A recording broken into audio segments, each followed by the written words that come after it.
Now this is a fucking Batman villain, and I'm so glad that we finally have taken the kid gloves off, because this is fucking terrifying. This man is evil incarnate, and yet he's charming as fuck. Like, I am so glad to see Batman in the hands of someone who like fully gets this story and is employing people who fully get what this story and these characters are about. I'm about to talk about spoilers for the Penguin finale, so if you haven't seen it, what are you doing? You should definitely watch it. It is not too soon to say that this is one of the best comic book adaptations of all time, I would say. I mean, I'm gonna count this as part of the Reeves, like, Batman world and say that this in tandem with that make for one of the best adaptations, but this version of the Penguin, this version of Sophia Falcone, fucking legendary shit. I never thought he was going to kill Sophia. I mean, I also was just hoping that they would be able to find a way to illustrate how morally bankrupt he is, and they did without doing that. Mainly because I think it's a really good, like, staple in the story structure of Batman comics. Like, most of the time the villains don't die. They just get put back in Arkham to get even crazier and more angry, which I think, when the moment came with Sophia, I was so sad to see her go. I was like, is he actually going to be able to kill her? I was thinking for a second that maybe Batman was going to show up. I don't know.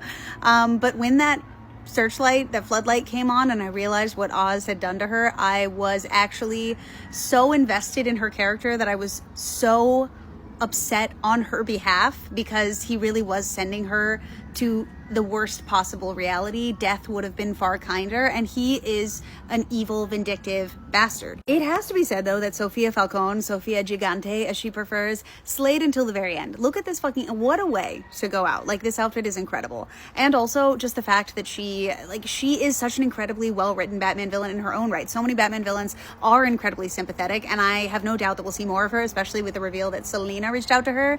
Like, I love the way that this is tied in, because honestly, when it was announced that the Matt Reeves Gotham Arkham Asylum series was being canceled, I was so upset, but I honestly kind of feel like this series gave me everything that I wanted from that series. Like, we got Arkham inmates, Sophia, we got the makings of a potentially, like, new kind of Gotham City Sirens makeup. I mean, I'm just saying that she would fit right in with the Sirens lineup, and especially if they're not like itching to hurry up and bring like Harley into this universe, I feel like she would be an excellent swap out for that kind of dynamic, because she's an incredibly grounded character that is pushed to the limits of insanity that I feel like this world will allow for, in a way that feels very realistic but is still entirely unpredictable. Like, she would be an excellent like Harley stand-in in this universe if that's what they're going for. And I also just love how focused this story was on the way that women and minorities are specifically hurt in this Gotham. Like, let's move on and talk about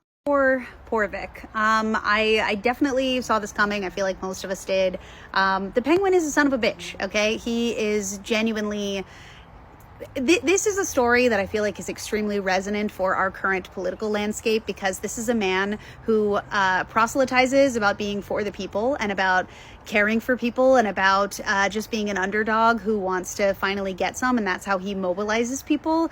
But he doesn't actually care about anyone, and Vic is the perfect example of this. He's a kid who's lost everything in the rampant crime and economic disparity that is Gotham, and he turns to someone who says that he can help him, and look at how he's paid in return. It's absolutely devastating, and Vic was such a charming and wonderful character.